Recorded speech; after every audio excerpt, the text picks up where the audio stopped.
Imagine a world that changes not with war or election or revolution, but with a single laboratory result.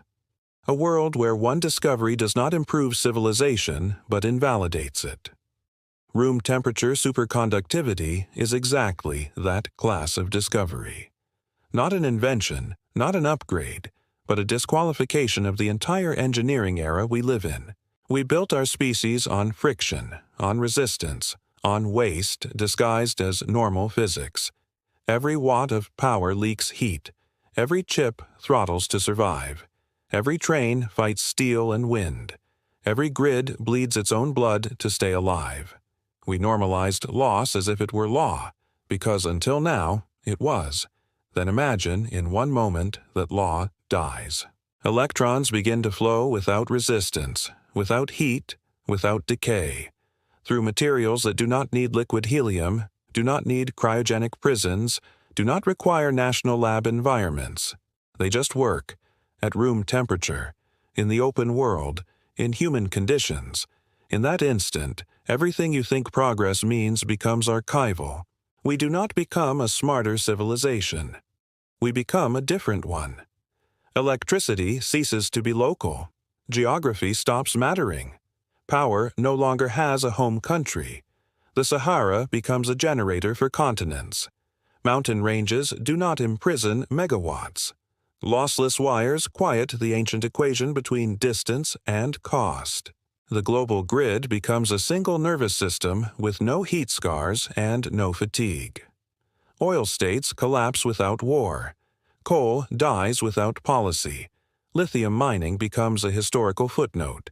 Economies built on scarcity shatter, not by politics, but by physics.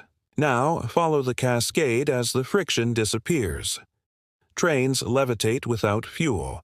Bearings are exiled. Motors shrink. Industry shrugs off entropy. Particle accelerators shrink by orders of magnitude and move from sovereign underground cathedrals to corporate basements. MRI machines migrate from hospitals to households. The scientific elite no longer guard the gates fall off the hinges.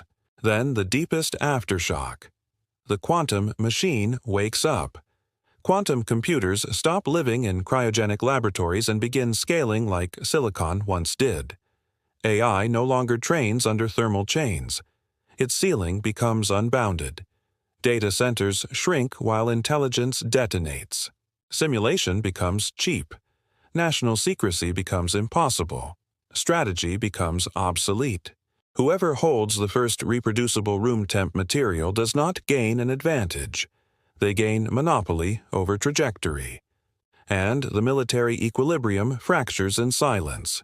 Railguns with silent coils, hypersonic shielding from magnetic perfection, sensors that pierce oceans and continents, field-deployed accelerators, logistics that never lose a jewel. War stops resembling war. Power stops resembling politics. The world does not negotiate when physics changes. It submits. People imagine such a discovery as a headline. In truth, it is a trigger.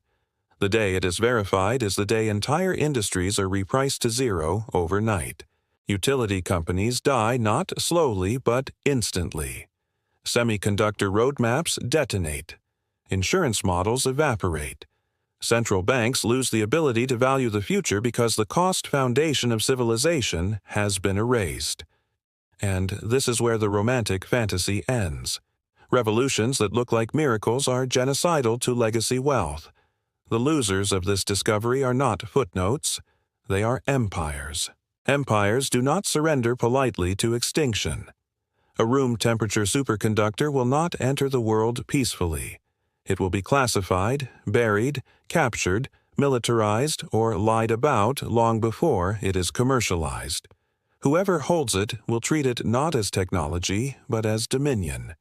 The discovery has only two destinies. Either it is impossible, or it is inevitable.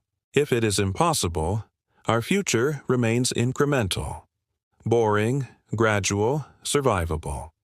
If it is inevitable, then we are already living in the wrong mental model of the future. already mispricing energy, war, intelligence, and time. Because we are imagining the future with friction that may already be dead in some underground vault. The most dangerous possibility is not that room-temperature superconductors will exist, but that they already do, and civilization is currently playing out the final years of the pre-disclosure world without knowing it. A calm before a reset that will not ask permission, will not transition, will not negotiate, it will overwrite.